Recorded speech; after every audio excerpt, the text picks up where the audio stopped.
இனிய காலை வணக்கம் அன்பு நண்பர்களே. இன்று புலிவருது டாக்கீஸ் மூலம் அனைவருக்கும் பொங்கல் நல்வாழ்த்துக்களை தெரிவித்துக் கொள்கிறேன்.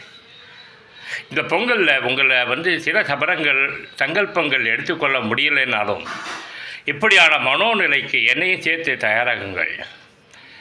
மரகத ராஜா கொடுத்த நீதியை புரிந்து கொள்ளுங்கள். 13 ஆண்டுகள் தயாரிப்பாளர் தற்கொலை பண்ணிக்கிட்டான். அந்த படத்தை நடித்தவன் பாதி பேர் செத்து போயிட்டான். அதையெல்லாம் மீறி பிரபஞ்சம் நினைத்தால் ஒரு வெற்றி படமாக அதே படத்தை வாழ வைக்கும். இதுதான் பிரபஞ்சத்தோட விளையாட்டு. வாழ்க்கை என்பது ஒரு புரியாத பொரு. அது என்ன வேணால் பண்ணும், என்ன வேணால் புரட்டி போடும். ஏழை கோடீஸ்வரனாக்கும் கோடீஸ்வரனை தூக்கி நடு ரோட்டில் விடும். விதவிதமான மாயாஜாலங்கள் செய்யக்கூடியது வாழ்க்கை. அதனால்தான் வாழ்க்கையை திட்டமிட்டு பயணிக்கும் போது திட்டமிடாத சம்பவங்கள் தருவதே அதன் இயல்புன்னு சொல்லிட்டு வாழ்க்கையை மையப்படுத்தி சொல்கிறார்கள் சான்றோர்கள். அதனால் திட்டம் எதுவும் இடாதேங்கிறது தான் வாழ்க்கையோட நோக்கம். அப்போ வாழ்க்கையில் நான் எந்த கொள்கை இருக்கக்கூடாதா, எனக்கு லட்சியம் இருக்கக்கூடாதா, குறிக்கோள் இருக்கக்கூடாதான்னு கேட்டிங்கன்னா இருக்கலாம். இல்லைன்னா உங்களால் வாழ முடியாது. இதெல்லாம் வச்சுக்கோங்க. ஆனால் ரொம்ப கனவு கோட்டைகளை கட்டாதீர்கள். ரொம்ப கனவு கோட்டைகளை கட்டும் பொழுது அந்த எதிர்பார்ப்புகள் நடக்காத பொழுது நீங்கள் துன்பப்படுகிறீர்கள், துயரப்படுகிறீர்கள். வாழ்க்கை சில பேர் தற்கொலை விளிம்பு வரை செல்கிறார்கள்.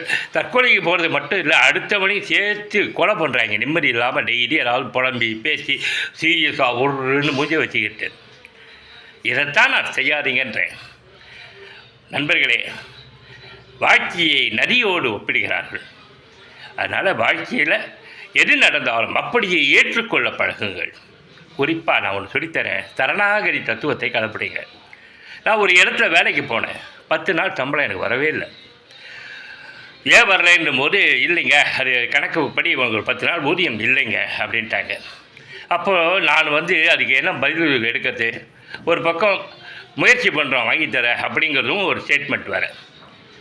நான் சராசரி மனிதனாக இருந்திருந்தால் 10 நாள் சம்பளத்துக்காக எங்களுடைய யார் எனக்கு முதலாளியோ அவர்கிட்ட போய் சண்டைக்கு போயிருப்பேன். அடுத்தவங்ககிட்ட போய் சண்டைக்கு இருந்திருப்பேன். 10 நாளில் சின்னதாக உழைப்பு சும்மா இல்லை அப்படின்ட்டு. ஆனால் நான் பெருசாகவே எடுத்துக்கல.